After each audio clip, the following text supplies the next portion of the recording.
esta carga en gran soledad, mas no fui creado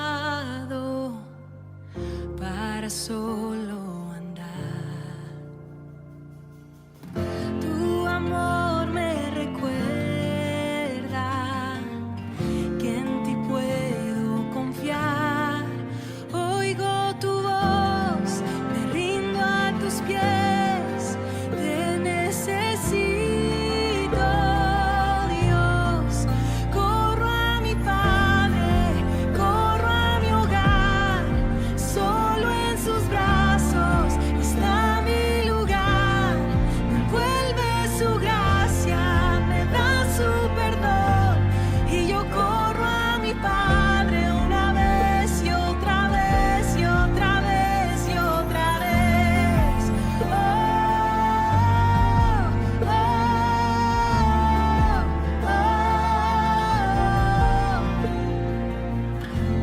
Enviaste a tu Hijo por mi redención.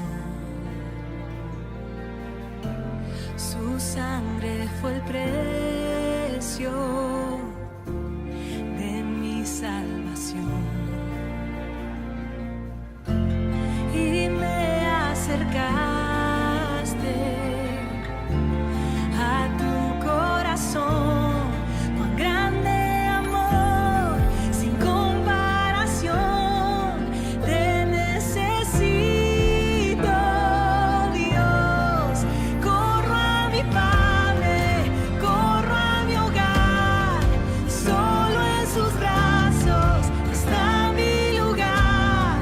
Me envuelve su gracia, me da su perdón, y yo corro a mi Padre una vez y otra vez y otra vez y otra vez.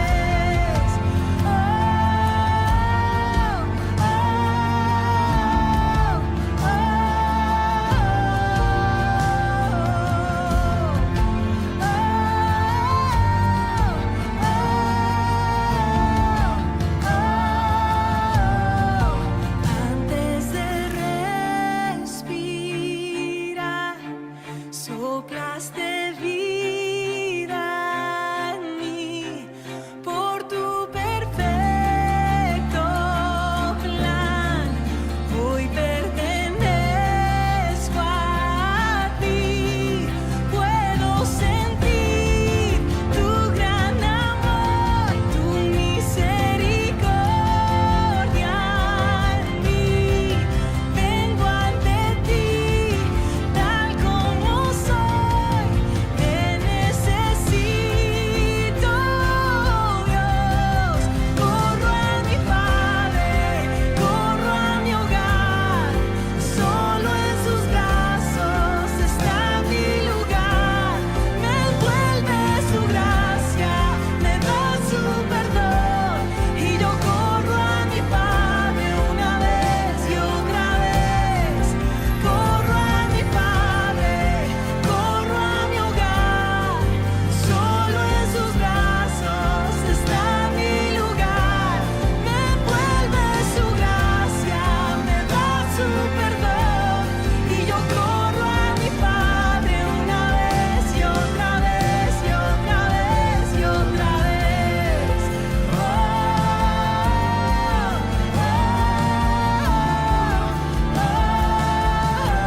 Otra vez y otra vez.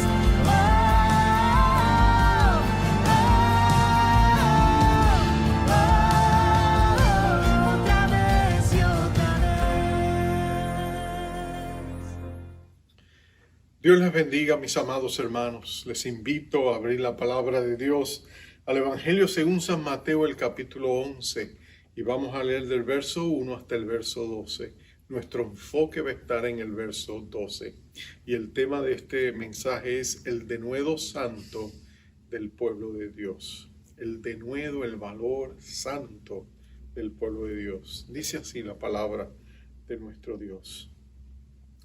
Cuando Jesús terminó de dar instrucciones a sus 12 discípulos, se fue de allí a enseñar y a predicar en las ciudades de ellos. Y al oír Juan en la cárcel los hechos de Cristo, le envió 2 de sus discípulos para preguntarle: ¿eres tú aquel que había de venir o esperaremos a otro?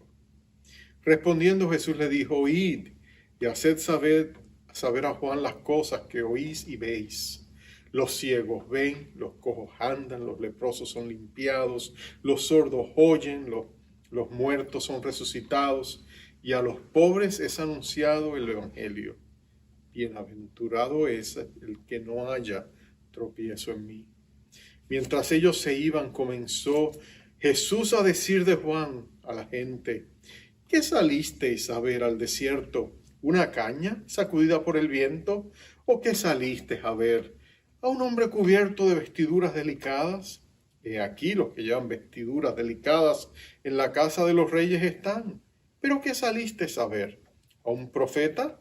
Sí, os digo, y más que un profeta, porque este es de quien está escrito: he aquí yo envío a mi mensajero delante de tu faz, el cual preparará tu camino delante de ti. De cierto os digo, entre los que nacen de mujer no se han levantado otro mayor que Juan el Bautista, pero el más pequeño en el reino de los cielos mayor es que él. Desde los días de Juan el Bautista hasta ahora, el reino de los cielos sufre violencia y los violentos lo arrebatan. Dios bendiga su palabra. Amados hermanos, vamos a orar. Oh Padre amado, estamos viviendo en tiempos que demandan y requieren valentía. Son tiempos de violencia espiritual. Y Señor, nadie como tu iglesia, con la autoridad delegada que tú nos has dado para hacer esta violencia espiritual, no carnal, porque las armas de nuestra milicia no son carnales, pero son poderosas en Cristo Jesús para la destrucción de fortalezas satánicas, Señor. Por eso en esta hora te pedimos que nos des tu mente, Espíritu de Dios, y nos ayudes a entender estas profundas verdades, y que luego muevas nuestros corazones y nuestra voluntad para recibir de ti una fresca y nueva unción que nos ayuden a vivirlas, no solamente a pensarlas o predicarlas o estudiarlas. En el nombre glorioso de nuestro Rey Jesús te lo pedimos. Amén, amén y amén. En su libro El Llamado, el famoso misionero conocido como el hermano Andrés, porque era un hombre que iba por toda Europa y específicamente en países comunistas. Y él iba y llevaba Biblias donde estaba prohibido llevarlas, él las infiltraba de manera ilegal para que el pueblo de Dios tuviera la palabra de Dios. Y había un país muy numeroso al cual ellos querían llevar más de 1 millón de Biblias. Pero ellos tenían que asegurarse que cuando las Biblias llegaran, las personas que las iban a recibir estaban preparados para no solamente guardarlas y distribuirlas y hacer todo lo que tenían que hacer para poner estas Biblias en las manos de creyentes o de personas que las necesitaran, pero también el espía tenía que asegurarse por el bienestar de ellos mismos, que ellos iban a estar preparados para enfrentar el desafío y tomarse el riesgo que representaba si eran arrestados y todo lo que les podía suceder. Así que el hermano Andrés le dijo a este espía que iba allá, le dio una serie de 5 preguntas para que él se asegurara de que se podían tomar el riesgo de llevarles y ponerles en las manos de ellos 1 millón de Biblias. Así que este hermano viajó a este país, llegó y se reunió secretamente con ellos y sacó su lista de un papel que tenía, su lista de esas 5 preguntas. Y la primera era: ¿tienen idea del espacio que se va a necesitar para almacenar 1 millón de Biblias? Y los hermanos se miraron y le dijeron: sí, ya tenemos el lugar, lo tenemos preparado, va a estar muy escondido, se han hecho todos los arreglos. Entonces el hermano les miró y casi con pena les preguntan: ¿entienden ustedes el riesgo que están tomando si los atrapan? Los hermanos se miraron nuevamente y dijeron: sí, estamos listos. Nosotros ya hemos estado en la cárcel por causa del Evangelio. De hecho, Si tú sumas los años que entre los 5 habían estado en la cárcel por causa del nombre de Jesús, sumaban 72 años, un promedio de 14 años y medio cada uno. Cuando el hermano escuchó eso, él dijo, estos hermanos están más que preparados. Tomó las preguntas y se las guardó en el bolsillo, porque él sabía que todas las demás preguntas se contestaban con esa. El valor de estos hermanos, la fe de estos hermanos había sido probada. No en un momento, no por unos días, sino por largos años de sincera devoción a Jesucristo. Bueno, se hizo el envío, se hizo la entrega, se hizo la distribución y el reino de Dios avanzó increíblemente sobre esta nación que años después se descubriría que tenía millones y millones de creyentes porque Dios había seguido obrando allí. Hay un poder especial que viene a nuestra fe cuando nuestra fe es probada. Yo sé que a nadie le gusta que le pongan a prueba su fe, pero es necesario porque cuando nuestra fe es probada, se amplía nuestra capacidad de recibir más bendiciones de parte de Dios. El contexto de este pasaje es sencillo. Jesucristo acaba de enviar a sus discípulos a predicar en parejas y les dio en el capítulo anterior toda una serie de pautas que ellos tenían que guardar, pero en medio de todas esas pautas, la más sobresaliente era que tenían que vivir por fe. Tenían que confiar que el Espíritu les guiaría donde tenían que llegar, que tenían que confiar en que Dios les haría provisión, en que Dios les guardaría, que el Espíritu de Dios fluiría a través de ellos para sanidad, para liberación de las personas necesitadas que vinieran. Pero mientras Él les ha contado esto, ahora resulta que Él está predicando. Él se fue a predicar a las ciudades de ellos.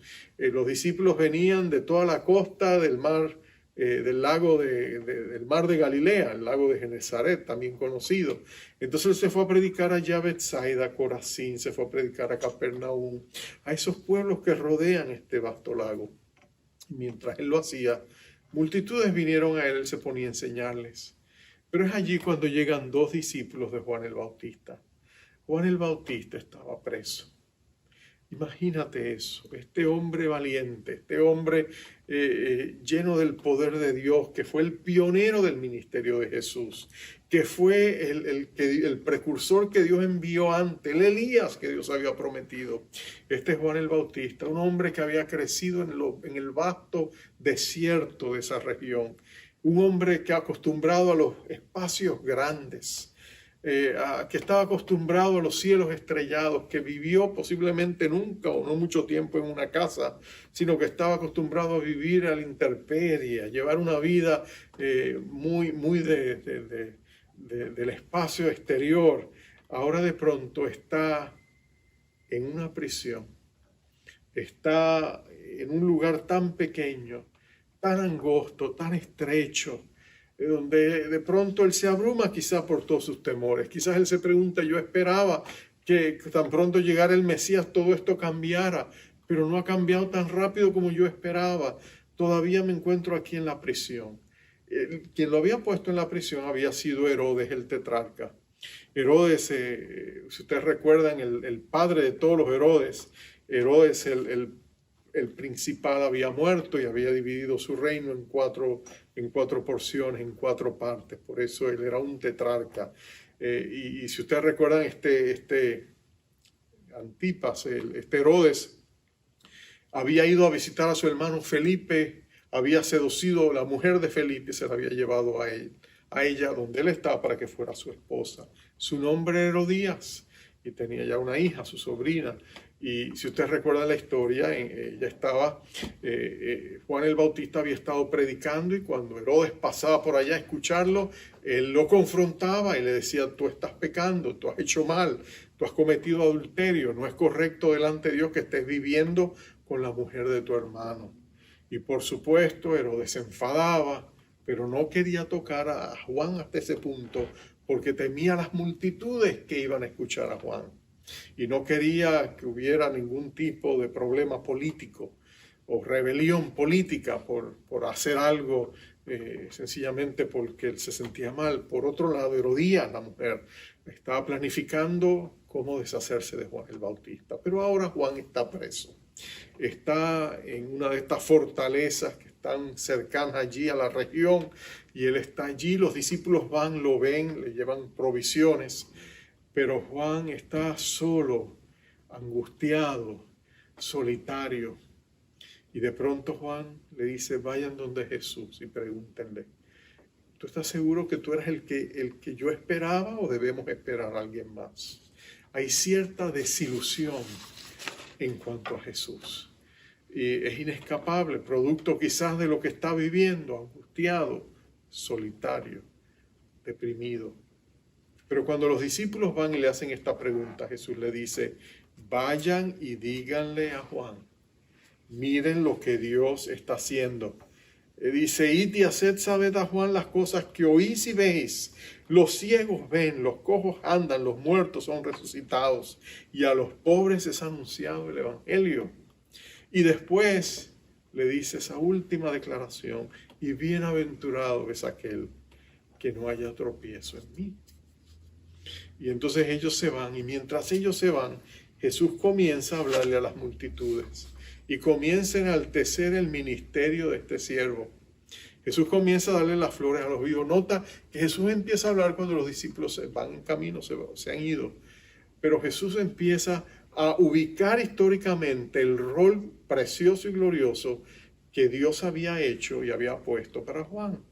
Y cómo Juan había sido un profeta y había sido el Elías prometido, pero también el más grande de todas las figuras del Antiguo Testamento. Aunque estaba viviendo en el Nuevo Testamento, él estaba conectado a esa tradición de profetas del Antiguo Testamento. Y nota que Jesús dice: de todos ellos él ha sido el más grande de todos. Más grande que David, más grande que Abraham, más grande que Elías. Bueno, Jesús está diciendo eso porque el rol de él era establecer un enlace, no solamente entre los profetas del Antiguo Testamento que él representaba, sino también con el Hijo de Dios y el ministerio que el Hijo de Dios iba a desarrollar. Pero nota esto, ahí Jesús termina con un verso que es donde quiero concentrarme el resto del tiempo. Es el verso 12. Allí el Señor Jesucristo dijo: desde los días de Juan el Bautista hasta ahora, el reino de los cielos sufre violencia y los violentos lo arrebatan. Interesante. La primera verdad, este es uno de los versos que ha sido un poquito polémico porque su construcción en el griego se presta para varias interpretaciones. El hecho de que el primer verso esté en la voz pasiva, el segundo en la voz media, como que crea cierta confusión. Además de que la construcción misma es un poco oscura. Pero si lo miramos en el contexto en que se está dando la interpretación, se puede ver por sí sola. Lo primero que Dios le está diciendo en esa primera parte del verso es que a medida el reino de Dios avanza, primero a través de Juan y luego a través del ministerio de Jesús y luego más tarde a través de la iglesia, desde empezando con los días de Juan, el reino de Dios sufre violencia. En otras palabras, hay una gran oposición en contra del reino de Dios y esa oposición es brutal. Juan está preso, lo van a decapitar, él va a pagar con su vida. En otras palabras, él está expresando el hecho de que el mundo trata de suprimir el avance del reino de Dios. Ellos se paran a contender contra el reino de Dios. Si tú amas a Jesucristo y estás tratando de vivir la vida para el Señor, tú vas a encontrar oposición. Si estás tratando de tener una familia íntegra, una familia amorosa, una familia, el enemigo va a venir contra ti. Si entre tú y tu esposa están tratando de llevar un buen matrimonio que agrada a Dios, tú puedes dar por sentado de que el enemigo va a venir contra ustedes. El enemigo va a venir a ustedes con violencia. Estamos hablando de violencia espiritual que a veces se traduce en violencia física. Si tú miras lo que está pasando en este contexto, tú sabes que había un establecimiento religioso, un status quo religioso que se había venido contra Juan el Bautista y contra Jesucristo. Todo las sectas judías de ese tiempo, tanto los saduceos como los fariseos, como todos los escribas, los abogados de la ley, habían visto en Jesucristo un gran enemigo y en Juan también. Y ellos habían tratado de minar, socavar el ministerio de ambos. De hecho, sabemos que ellos prohíben hasta la gente que vayan a verles. Critican a Jesús delante de ellos, excomunicaban gente de las sinagogas, los expulsaban de las sinagogas. En otras maneras, todo el enemigo trataba de venirse contra el reino de Dios. Cuando tú ves aún la historia de la iglesia, tú te das cuenta de que el mundo, el enemigo, ha tratado de destruir la iglesia del Señor. Hay un libro que leí hace unos años atrás, es por William Bennett, quien fue el secretario de Educación de Estados Unidos, pero un cristiano practicante.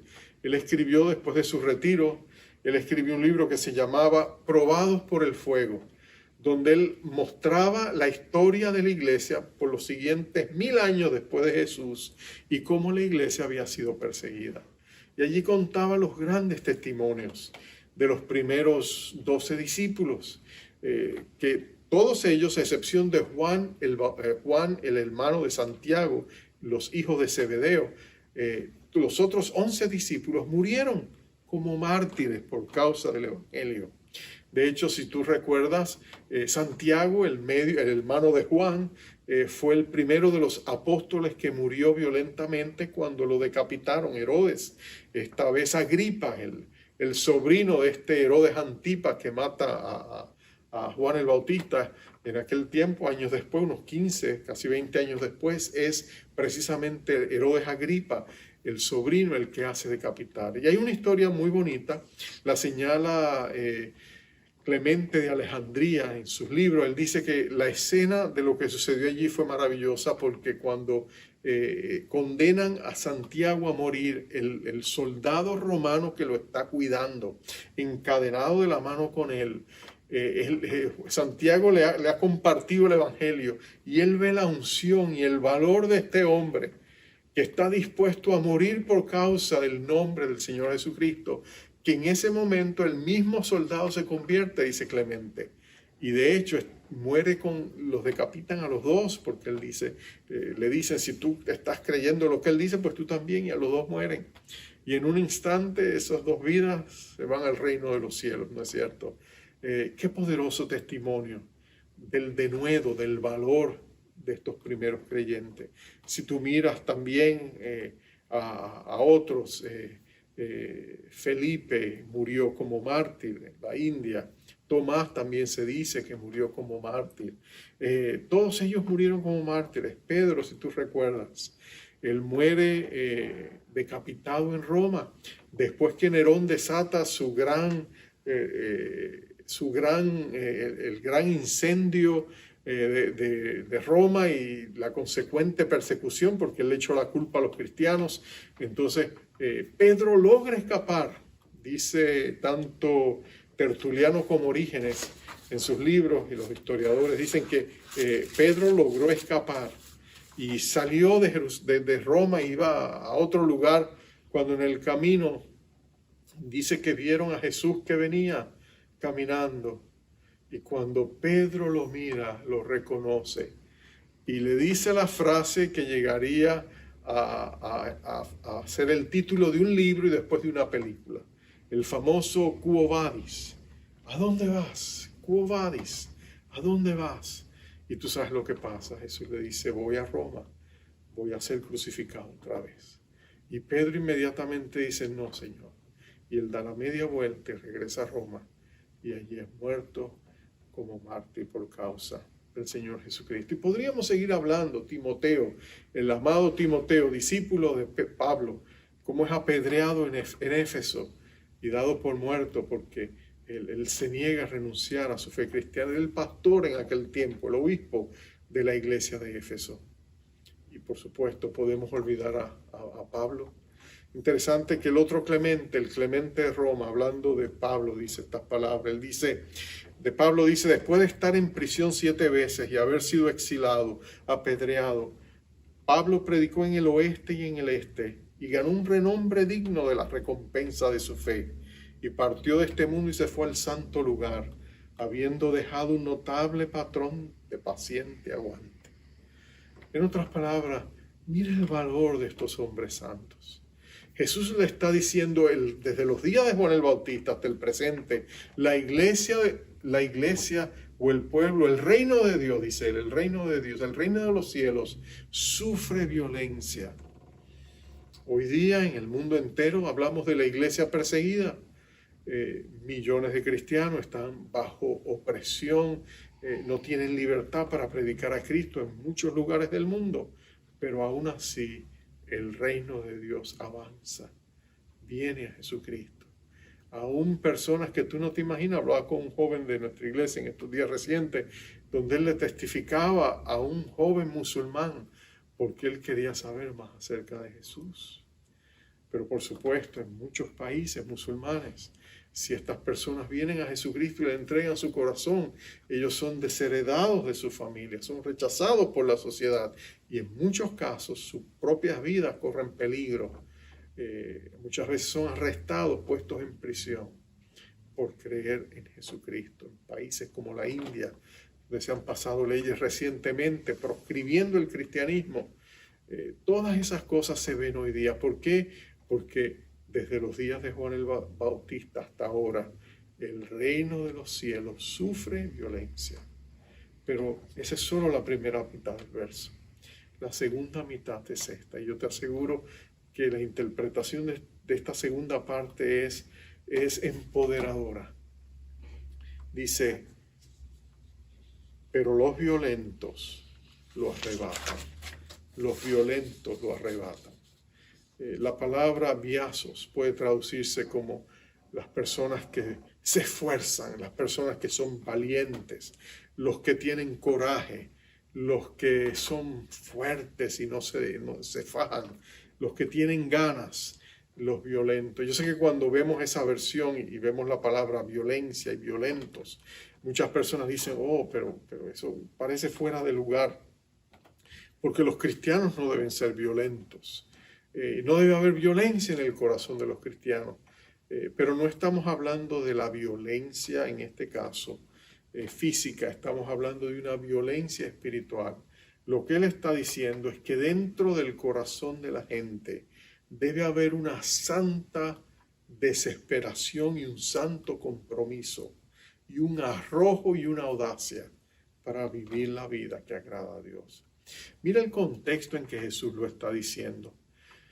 Jesús está diciendo que cuando la gente escuchaba el mensaje de Juan el Bautista y el mensaje de Jesús, la gente sentía una profunda desesperación y estaban dispuestos a remover todos los obstáculos para llegar a Juan y para llegar a Jesús. Grandes multitudes le seguían, a pesar de saber la oposición del establecimiento religioso, a pesar de saber las amenazas que se hacían contra ellos, las maneras en que trataban de amedrentarles. A pesar de todo el mal que les rodeaba, esta gente estaba tan desesperada por Jesús que nada les detenía por escuchar la palabra, nada les detenía por servir a Jesús, nada les detenía por buscar sanidad de sus manos. Había una fuerza espiritual violenta que resistía todo intento de detención. Era un santo arrojo, era un denuedo santo. Era la voz de la libertad que les llamaba. Era el corazón que sabía y conocía que necesitaba desesperadamente recibir la bendición que Juan y Jesús llevaban. Tú lo ves eso en todos los evangelios. Es un ímpetu, una desesperación. Tú la ves en aquel leproso que arriesga todo para venir y depositarse a los pies de Jesús, sabiendo que puede ser apedreado de solo verlo, sabiendo que se corría el riesgo de que aún su vida fuera quitada, porque tú sabes que la gente no quería a los leprosos alrededor de ellos. Pero él se juega todo por caer a los pies de Jesús para decirle, Señor, si tú quieres, tú puedes limpiarme. Es la fe indetenible de aquellos 4 amigos que están dispuestos a pelearse con Pedro si es necesario. Le tumban el techo de la casa para bajar con cuerdas a su amigo paralítico y ponérselo a la vista de Jesús, sabiendo y creyendo que si Jesús quiere, Jesús lo puede sanar. A pesar de los gritos de Pedro que le dice, ¿qué están haciendo con mi casa? Estos hombres tienen una fe y un denuedo indetenible. Es la misma fe que tú ves en aquel centurión romano que se traga la vergüenza porque tiene un siervo que él estima y el único que lo puede ayudar es Jesús. Y él rompe todas las convenciones tradicionales con tal de ir ante Jesús y decirle, por favor, ten misericordia de mi siervo. Es el principal de la sinagoga Jairo, de aquella misma sinagoga de donde ya habían expulsado a Jesús, que cuando su hija se está muriendo, él pone a un lado todos los prejuicios y el que dirán, y corre a Jesús y le dice a Jesús, mi hija está muriendo, pero si tú vienes, tú la puedes sanar, tú la puedes salvar. Es esa santa desesperación que se prende en el corazón de una persona con un anhelo insaciable, indetenible de buscar a Dios y de recibir de Él bendición. Es aquella, la vemos en aquella mujer que tenía el flujo de sangre. ¿Te acuerdas con ella desesperada en medio de la multitud? También una mujer marcada que tiene que guardar silencio, una mujer que había gastado toda su riqueza en los médicos sin encontrar solución permanente a su problema, pero que tiene la convicción de que si ella toca el borde del manto de Jesús será sana. Y ella se mete apretujada en una multitud y logra tocar el manto de Jesús y recibir el toque sanador. Es Pedro, culpable y avergonzado, arrastrando aquella pesada red en las aguas del mar de Galilea, porque se ha tirado al mar cuando alguien ha dicho, mira, Jesús, el resucitado Jesús está en la orilla. Y Pedro se ha lanzado, se ha empapado y ahora él mismo ala toda esa red de pescados grandes, 153 pesados grandes. Y Pedro la arrastra camino a Jesús para ponerla prácticamente a sus pies, con tal de que a pesar de sus fracasos, él tiene esa hambre y esa sed de que Jesucristo vuelva a mirarlos con ojos de amor. Oh amado, tú lo puedes encontrar a través de las páginas del Nuevo Testamento. Es una hambre que desespera, que duele. Es una hambre que anhela un encuentro con Dios. Eso era lo que motivaba a toda esa gente. El amor desesperado de encontrar lo que solo Jesucristo puede ofrecer. Hemos pasado en esta pandemia días aciagos, ¿no es cierto? Días difíciles, días de ansiedad, de temores. Hemos vivido momentos difíciles, pero también hemos tenido momentos extraordinarios, donde hemos visto la abundante gracia y el amor fiel de nuestro Señor Jesucristo. Pero todo eso lo que ha hecho es poner en nuestros corazones un clamor por un nuevo y fresco encuentro, por una nueva infusión de poder, por una nueva bendición espiritual, por un avivamiento nuevo que venga sobre nuestra ciudad, sobre la iglesia de Cristo en la ciudad de Nueva York y en el mundo entero. Esa hambre, esa sed que hay en nosotros, ese deseo intenso de ver la gloria de Dios, de ver a Dios cumplir lo que ha prometido, ese santo denuedo, quien tiene el espíritu de Jacob cuando no quería soltar al ángel y después de haber luchado con él intensamente toda la noche y que le decía, no te dejo ir hasta que no me bendigas. Es ese deseo, esa desesperación, ese ímpetu que no puede ser detenido, lo que Jesús está hablando aquí. Jesús está diciendo, oh, bienaventurados los pobres en espíritu, los que reconocen que no tienen nada, que no merecen nada, pero que necesitan todo lo que necesitan, todo lo que desean lo encuentran en Dios. Y están dispuestos a venir y nadie los puede parar, nadie los puede detener, porque hay una firmeza de propósito que no conoce el temor. Es como una persona sedienta que ve el agua y no hay quien le detenga, la necesita. Es como una madre que le quieren quitar a un hijo y se lo quieren robar y ella viene a pelear con lo que tiene, pero a mi niño no me lo tocan. Es esa santa desesperación lo que tú y yo necesitamos.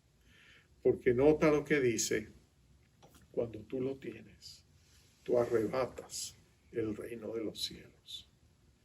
Tú lo recibes, nadie te lo puede quitar. Es como si dijera, el mismo Dios dice, no, dáselo, dáselo.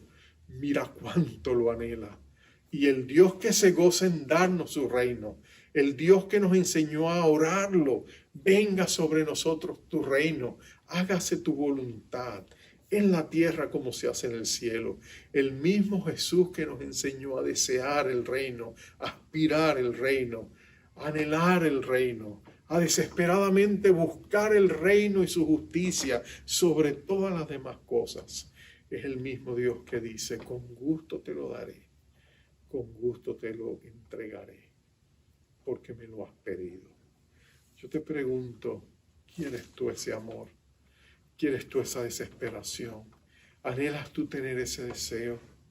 Porque el arma mortal del enemigo es la pasividad, el conformismo.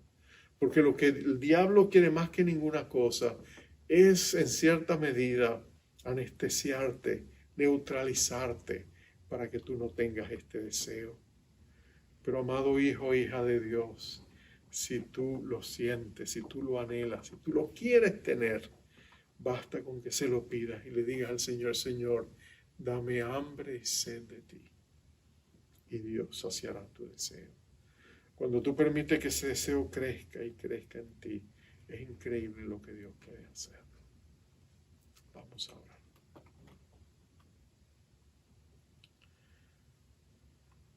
Padre, tú estás buscando ahora mismo a hombres y mujeres que tengan esa desesperación, que cultiven esa hambre y sed de ti.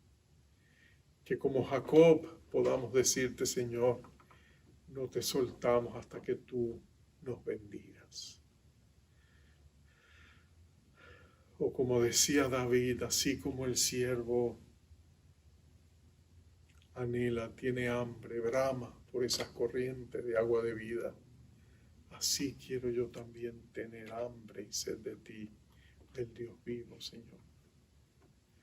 Oh Padre, pon en nosotros esa sed, pon en nosotros esa hambre, inicia en nosotros ese clamor, porque solamente cuando tú lo sacies veremos ese avivamiento que tanto pedimos y oramos.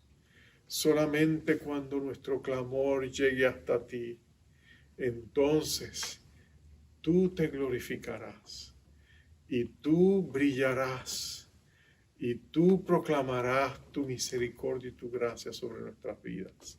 Y tú desatarás sobre nosotros esa gran conmoción espiritual que cambiará nuestra iglesia, cambiará nuestra ciudad, cambiará nuestra nación, cambiará el mundo entero. Oh Dios, desata esa bendición. Pon en nosotros esa sed y luego sáciala para bendición nuestra y bendición del mundo que nos rodea. Gracias, Padre, porque tú pones sed con la intención de saciarla. Tú no eres cruel, tú no eres sadista. Tú lo que anhelas es que te deseemos con pasión, para que con ese mismo deseo y hambre te busquemos y clamemos y oremos, y tú te dejarás encontrar. Y tú vas a satisfacer todo anhelo y deseo que has puesto en nuestros corazones. Y exaltarás el nombre glorioso de nuestro Rey Jesucristo, y tu iglesia será bendecida. Oh Padre bueno, gracias por escucharlo.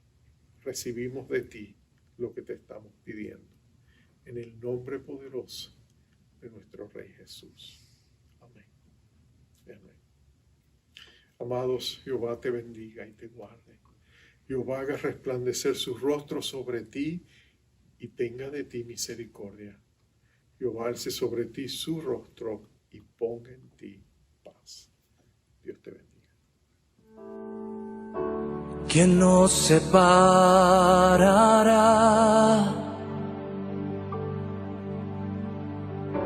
¿Quién nos separará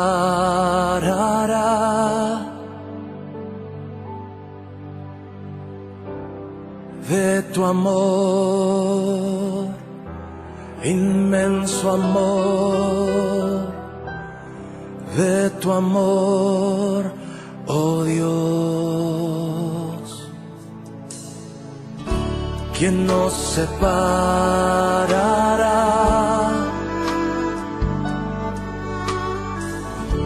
¿Quién nos separará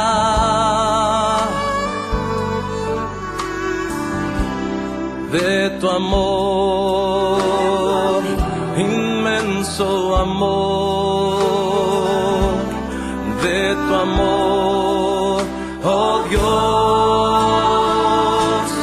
Ni la vida, ni la muerte, ni lo alto, lo profundo, ni los ángeles, ni principados, ni ninguna cosa creada no nos podrán separar de tu inmenso amor.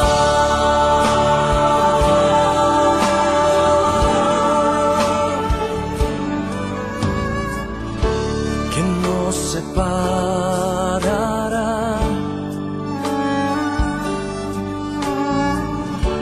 ¿Quién nos separará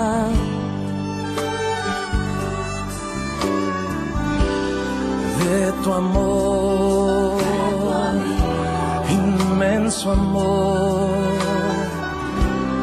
de tu amor, oh Dios? ¿Quién nos separará?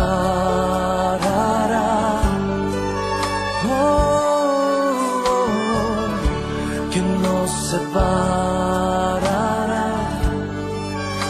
Jesús,